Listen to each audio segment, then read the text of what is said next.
गोरी माँ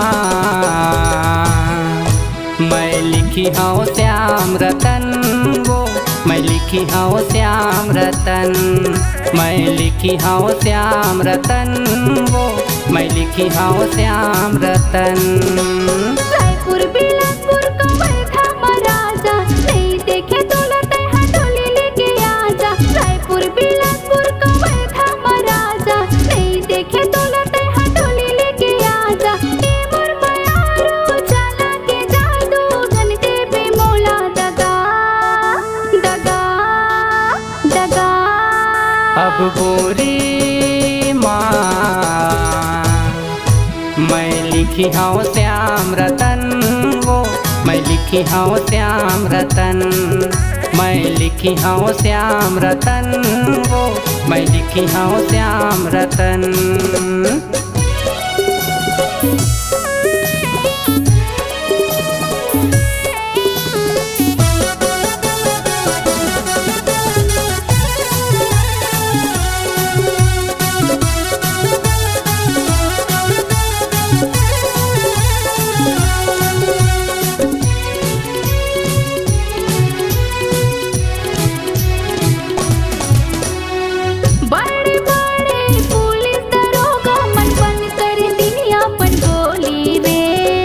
जिद बात है श्याम रतन के, मैले जहूँ तोर डोली वो।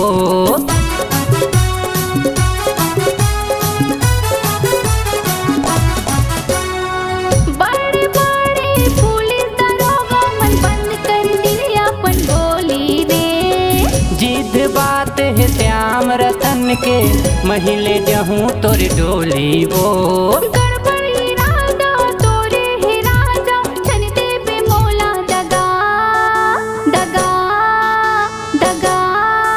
अब गोरी माँ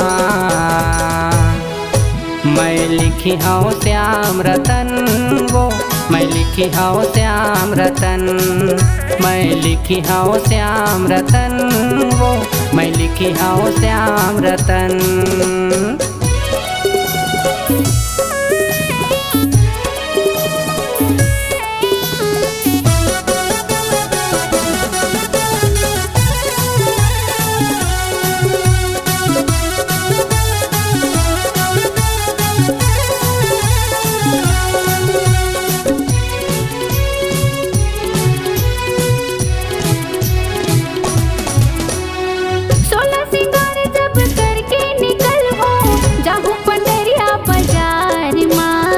गोलू के पांठे लले तोला देखी हाँ, चिन ले हाँ वो 1000 माँ।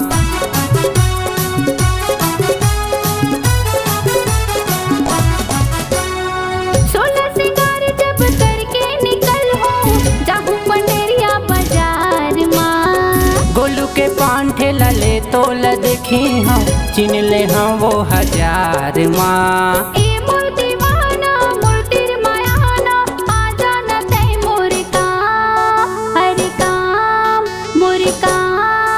अब गोरी माँ मैं लिखी हूँ श्याम रतन वो, मैं लिखी हूँ श्याम रतन, मैं लिखी हूँ श्याम रतन वो, मैं लिखी हूँ श्याम रतन। रायपुर बिलासपुर कमल था महाराजा, नहीं देखे तो लटे हथौड़ी लेके आजा। रायपुर बिलासपुर कमल था महाराजा, नहीं देखे तो लटे हथौड़ी लेके आजा। ये मोर बयारो चला के जादू, घंटे पे मोला दगा दगा दगा। अब गोरी माँ मैं लिखी हूँ श्याम रतन वो, मैं लिखी हूँ श्याम रतन, मैं लिखी हूँ श्याम रतन वो, मैं लिखी हूँ श्याम रतन, मैं लिखी हूँ श्याम रतन वो, मैं लिखी हूँ श्याम रतन, मैं लिखी हूँ श्याम रतन वो, मैं लिखी हूँ श्याम रतन।